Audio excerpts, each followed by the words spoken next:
She stepped into the grand auditorium with her shoulders slightly hunched, her simple dress out of place among the glittering gowns and tuxedos. Her name was Maria, a quiet woman from a small town, unnoticed in the world of glamour and high expectations.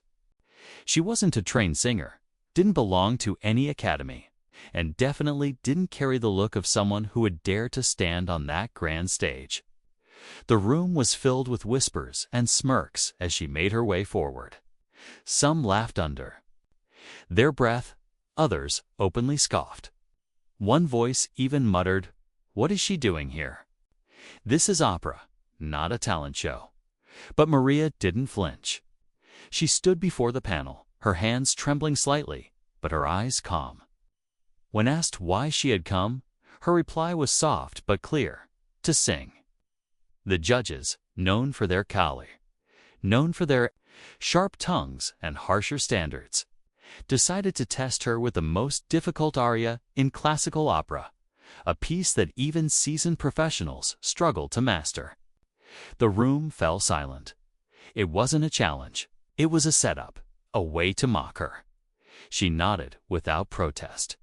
As the first notes began, the tension in the room thickened. Could this simple woman even reach the first high note? The audience leaned in, expecting a disaster. But something unexpected was about to happen, something that would turn disbelief into silence and mockery into awe. What followed in the next few moments would not only shake the room but leave a lasting memory in the hearts of everyone present. The woman they laughed at was about to reveal a truth none of them were prepared for. As the first note escaped her lips, eyes widened and mouths fell open. But what happened next? No one could have predicted. And just before she hit the most impossible note, the room went still. Maria hadn't always dreamed of the stage.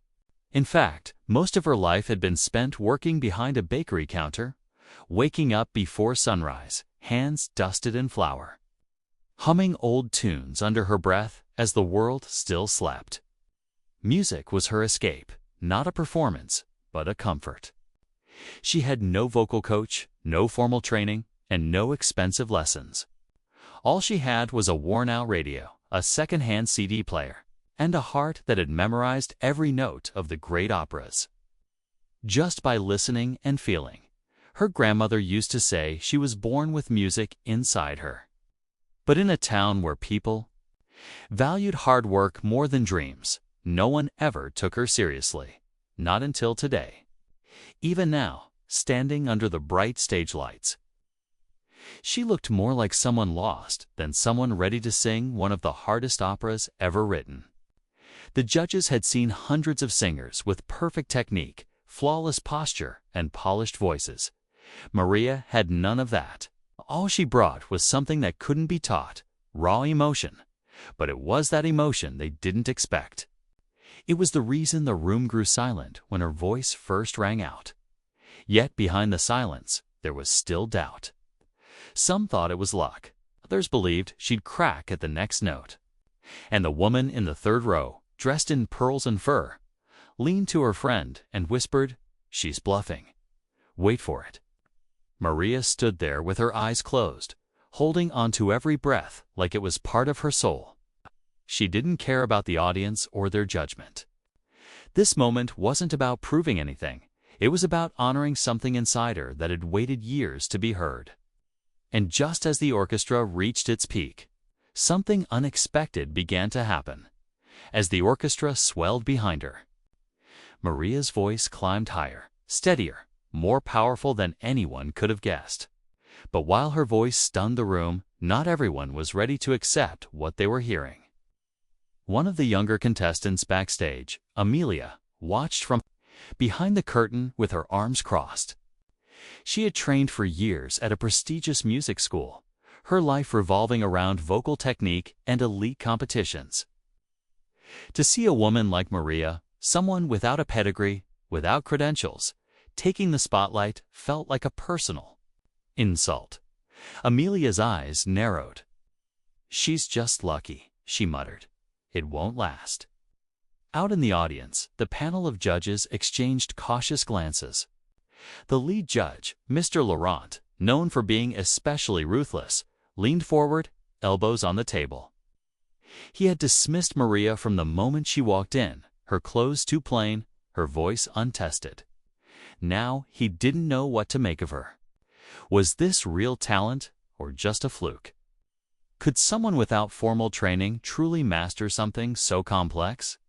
And in the very back of the room, a man in a faded gray coat sat quietly, his eyes never leaving Maria. He had come not as a guest, but as someone who once knew her, a connection from her past that even she had forgotten. His presence was more than coincidence. He held a secret about Maria, one that could change how the world saw her if it ever came to light.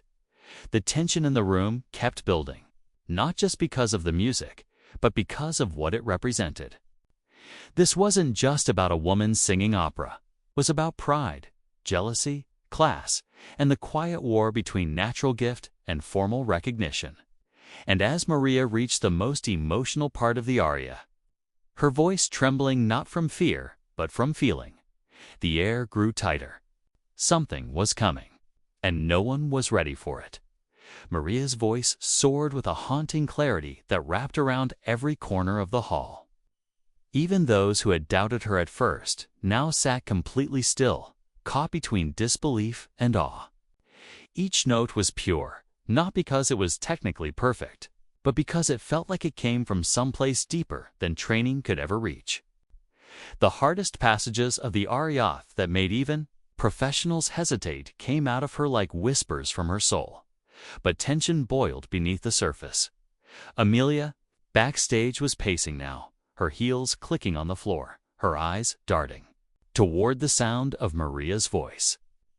Her moment had been scheduled after Maria's, but now she questioned if she even wanted to follow that act. "She's not supposed to be this good," Amelia whispered, her voice tight with frustration. "She's not one of us." The judges, too, were growing restless. Mr. Laurent tapped his pen against the table, watching Maria closely.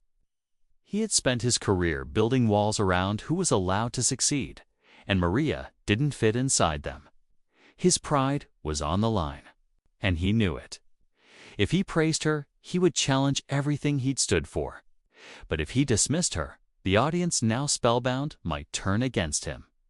Meanwhile, the back of the auditorium, the man in the gray coat clenched a small photograph in his hand, worn and faded.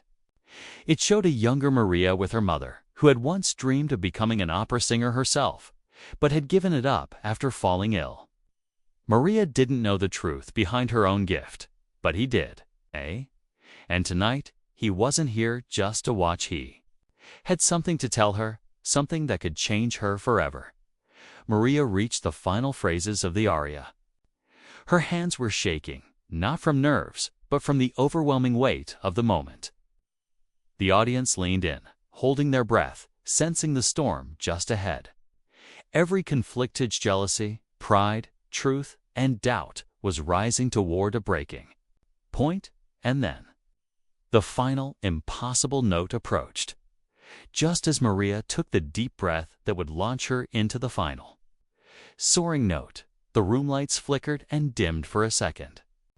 A murmur passed through the audience, but Maria stayed locked in her focus, her eyes closed, her entire being reaching for that last note. And just as it began to rise clear, bold, and heartbreaking, someone stood up in the middle of the auditorium. It was the man in the gray coat. "I need to speak," he shouted. The orchestra faltered, the audience gasped, and Maria's note broke mid-air. Her eyes flew open, heart pounding in confusion. Whispers erupted across the room, and the judges exchanged startled glances. The man stepped forward, security approaching quickly, but he raised his hand. "I'm not here to cause trouble," he said, "but I can't stay silent anymore." She deserves the truth. Maria stared at him, trying to place the face that seemed so familiar. He looked older, worn by time, but there was something in his eyes, something that shook her. "This woman," he said, turning to the audience, isn't just a singer. She is the daughter of one of the greatest sopranos this country ever had. A woman who disappeared from the public eye under mysterious circumstances years ago. Gasps filled the room. People turned to each other, stunned. Mr. Laurent froze. He knew exactly who the man was talking about. Years ago, he had judged Maria's mother in a competition one she was supposed to win. But something had happened backstage, something that had never been made public. The truth of it had been buried deep. Now it was resurfacing. Maria, still, standing in the middle of the stage, felt the ground shift beneath her. What was supposed to be her defining moment as a singer had just turned into a revelation of something much larger, something that connected her talent, her past, and the very people now watching her. And as the silence stretched across the room, the final note she never finished still hung in the air, waiting for an ending that would never come. Maria stood frozen. Her breath caught somewhere between the note that never finished and the truth that had just echoed through the room.